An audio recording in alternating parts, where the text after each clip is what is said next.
Selamat datang.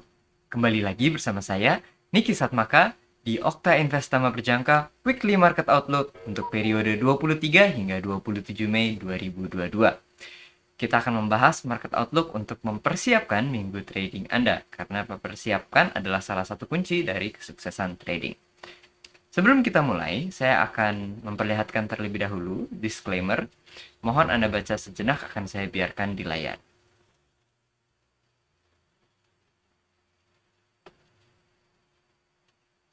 Oke, baiklah. Saya harap Anda telah membacanya. Mari kita mulai market outlook kita pertama-tama dengan recap apa yang telah terjadi di periode sebelumnya, periode 16 hingga 20 Mei 2022.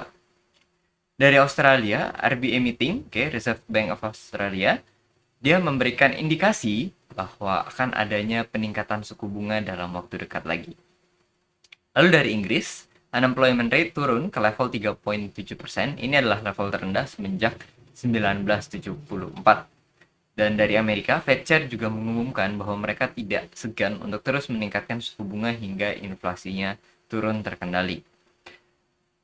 Dari Jepang, GDP mengalami kontraksi sebesar 0,2%, dan di Inggris, tingkat inflasi loncat ke 9%. Ini adalah level tertinggi sejak 1982. Jadi bisa kita lihat ya, tingkat inflasi masih belum menurun, makanya dari Australia dan Amerika pun memberikan indikasi bahwa mereka tidak segan untuk meningkatkan suku bunga mereka. Dari Kanada kita lihat annual inflation rate, tingkat inflasinya juga meningkat ke 6,8%. Ini tertinggi semenjak 1991.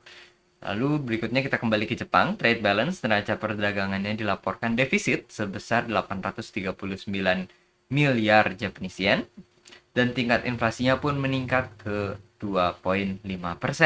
Ini adalah tingkat inflasi tertinggi di Jepang semenjak Oktober 2014.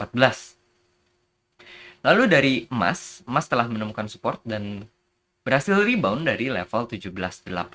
Basically, penurunan 2 minggu yang lalu itu menjadi penurunan terendah, dan minggu lalu mengalami sedikit rebound. Dari GBP USD pun mengalami rebound pada minggu kemarin dari level 1.2100 dan membentuk pola candlestick reversal. Jadi memang pada minggu lalu kita dapat lihat mata uang USD mengalami sedikit koreksi, dan sehingga banyak mata uang yang mulai mengalami rebound dan mengalami sedikit pause. Nanti kita akan lihat di chartnya. Itu adalah recap yang telah terjadi di 16 hingga 20 Mei 2022. Berikutnya kita akan membahas berita-berita terjadwal apa saja yang akan terjadi di minggu depan, di minggu ini, mulai dari hari Senin hingga hari Jumat. Pertama di 23 Mei 2022, hari Senin. Perlu diingatkan kembali bahwa jadwal ini adalah waktu Indonesia Barat, UTC plus 7. Jadi bila kita lihat nih pukul 15, itu adalah pukul 3 sore waktu Indonesia Barat. Di pasar DE adalah Deutsche, itu adalah Jerman. Akan ada laporan IFO Business Climate untuk bulan Mei. Forecastnya adalah di 92, dengan sebelumnya ada di 91, jadi sedikit meningkat. Lalu berikutnya di hari Selasa, jam 2.30 siang, pasar Jerman ada Global Manufacturing PMI Flash, dan prediksinya sedikit menurun dari 54,6 ke 54,1. Dan dari Inggris, pukul 3 sore, setengah jam berikutnya juga ada laporan yang serupa. Manufacturing PMI Flash dari 55,8 ke 55,2 prediksinya. Di waktu yang sama, kalau tadi untuk manufacturing, sekarang untuk sektor jasa, services PMI Flash. Ini juga sedikit menurun, prediksinya 58,9 ke 58,5. Jadi kita lihat PMI Flash-nya, ini Production Manufacturing Index, Purchasing Manager Index, diperkirakan sedikit menurun, tapi tidak terlalu banyak, masih dalam ranah stabil. Pukul 9 malam, dari pasar Amerika, New Home Sales diperkirakan akan turun dari 0,76 juta rumah menjadi 0,75 juta rumah. Penjualan rumahnya ya untuk bulan April. Lalu berikutnya di hari Rabu ada Consumer Confidence dari Jerman. Prediksinya akan sedikit meningkat dari minus 26 sebelumnya menjadi minus 25. Jadi consumer confidence-nya meningkat ya. Dari yang tadinya negatif, negatifnya semakin kecil. Lalu dari Amerika, durable goods order diperkirakan juga sedikit menurun dari 0,8% ke 0,4%. Berikutnya di hari Kamis pukul 1 pagi akan ada FOMC Minutes. Seperti yang kita tahu ya, ini sudah minggu keempat, oke, memasuki minggu keempat, dan juga di bulan Mei akan ada FOMC Minutes, di mana Fed akan memberikan outlook apa keputusan-keputusannya, tindakan-tindakan apa saja yang diambil oleh Fed, Federal Reserve. Lalu pukul 7.30 malam di Amerika akan ada laporan GDP growth rate. Prediksinya akan terjadi kontraksi. Oke, growth rate-nya menurun sebanyak 1,4%. Dari sebelumnya GDP-nya meningkat sebanyak 6,9% ya, quarter on quarter. Lalu berikutnya di hari Jumat akan ada personal income dan personal spending di pasar Amerika pukul 7.30 malam. Prediksinya untuk personal income sedikit meningkat dari 0,5% ke 0,6%, sedangkan personal spendingnya sedikit menurun dari 1,1 ke 0,8%. Oke, itu merupakan berita terjadwal di minggu depan. Oke, di minggu ini untuk periode 23 hingga 27 Mei. Sekarang kita akan lihat key technicals yang perlu kita amati. Pertama-tama dari emas, kita dapat lihat kemarin emas sudah menemukan support, mulai rebound dari 1785. Tapi sebenarnya kita masih ada di area sideways, 1720 sampai 1850. Kemarin closing mingguannya berhenti di 1850, dan level 1850 inilah yang harus kita perhatikan. Dan dari GBP, rebound dari level 1.21 ya di awal minggu. Dan ini kalau kita lihat di time frame weekly-nya, ini mulai ada pola candlestick reversal. Dan jika nanti ada follow up, dari sini ada follow up, aggressive buying ini berpotensi terjadinya aggressive buying, dan jadi buyer mengangkat harga naik. Oke, terjadi bidding yang agresif. Lalu berikutnya, dari USD Japanese Yen mengalami koreksi pada time frame weekly. Jadi memang kita lihat ya, USD-nya mulai koreksi. USD Japanese Yen yang dari beberapa bulan yang lalu sudah meningkat terus, semua resistance ditembus. Nah, ini udah mulai ada koreksi. Setelah bulan sebelumnya, kita break dari resistance 125, itu resistance yang lumayan major, dan kita sudah mendekati level resistance monthly yang ada di 132. So far di bulan ini kemarin itu kita sempat menyentuh angka 131. Jadi sellernya mulai muncul, dan ini akan menjadi level yang perlu kita perhatikan nih, mulai dari 125 dan 130. Oke, kita lihat saja langsung di chartnya ya. Pertama-tama kita lihat dulu dari chart emas. Oke, kita lihat dari chart emas. Nah, ini bila kita lihat di emas, ini adalah time frame weekly-nya. Bila kita lihat minggu kemarin mengalami peningkatan. Oke, ini secara detailnya. Oke, jadi setelah kita mengalami penurunan dan kita mengetes area 1785, ini yang sebelumnya kita lihat adalah merupakan magnet.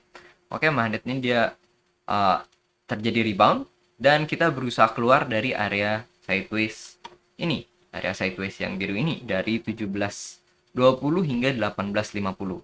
Oke, nah ini akan menjadi level yang sangat perlu untuk diperhatikan. Nah, level 1850 ini. Nah, karena ini jadi last line of defense.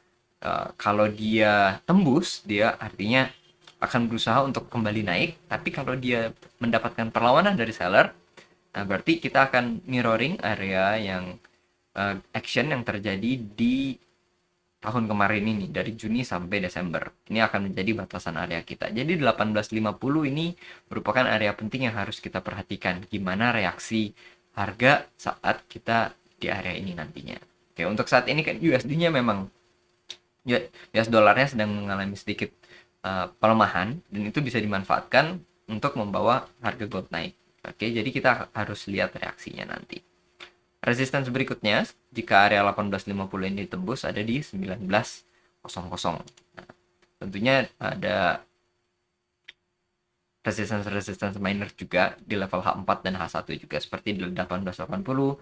Tapi itu relatif minor, tetap kita harus lihat pertama di 1850 dulu. Ini sebenarnya dari 1850 hingga ke 1870. Oke, 1870 ya. Berikutnya kita akan lihat dari GBP ya. Dari GBP ini kita lihat, ini kita sudah mengalami penurunan beberapa minggu berturut-turut, 1, 2, 3, 4. Dan di minggu kemarin kita mengalami rebound. Setelah kita tes di area ini nih, kita sudah mendekati area 1.21. Ini adalah level weekly support, tapi juga merupakan level monthly support. Nah, bila kita lihat, ini candle monthly, nah kita meninggalkan lower shadow. Lower shadow. Jika kita di bulan ini, yang sisa kurang lebih 1,5 minggu, berhasil mempertahankan bentuk seperti ini bisa menjadi indikasi nantinya bisa support ini bisa ditahan dan adanya reversal. Tentunya kita tidak menutup kemungkinan akan terjadi sebuah konsolidasi kecil dulu seperti ini. Oke, jadi kita tetap harus bersiap skenario apa yang akan terjadi. Tapi ini merupakan salah satu indikasi, buyer sudah mulai berusaha mengambil alih dari seller. Karena kita sudah mengalami pola reversal candlestick pattern nih di time frame weekly. Namun kita memang masih belum menembus area major resistance-nya di 1.2570 ini. Nah, ini bila kita lihat time frame daily ya. Nah, ini dia resistance-nya. Nah, nanti kita akan berusaha menembus area itu. Itu juga area yang perlu diperhatikan.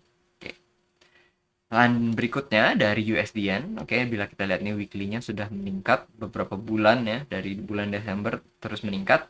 Dan akhirnya kita mendapatkan di 2 minggu terakhir ini kurang lebih candle weekly merah yang ya di chart ini hitam, penurunan weekly yang cukup besar. Bila kita lihat penurunan terakhir yang cukup besar terjadi di bulan April tahun 2021.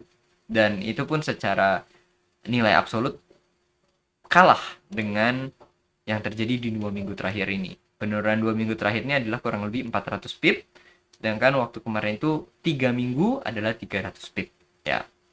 Nah, jadi kita memang sudah lama tidak mengalami penurunan sebesar ini.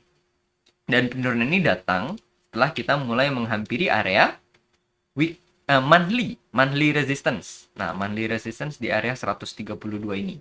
Nah, tentunya kalau monthly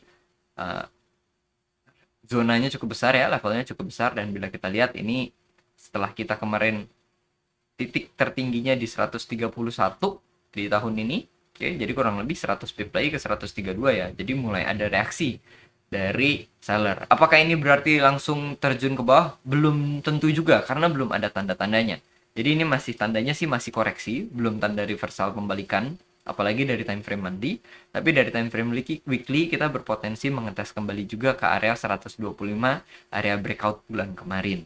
Nah, gitu. Jadi itu merupakan area yang perlu kita perhatikan, previous swing high yang baru saja terbentuk di 130 dan juga area 125. 125 ini adalah area breakout di bulan kemarin. Tentunya area 127 yang sekarang sideways minor support sekarang juga bisa memberikan pengaruh. Jadi tetap perlu diperhatikan. Tapi kita jangan lupa bahwa 127 ini sebenarnya juga memang bagian dari zona breakout ini yang ada di 125 ini. Seperti itu. Oke, baiklah, itu merupakan weekly market outlook kita untuk periode 23 hingga 27 Mei 2022. Selamat trading dan happy hunting traders.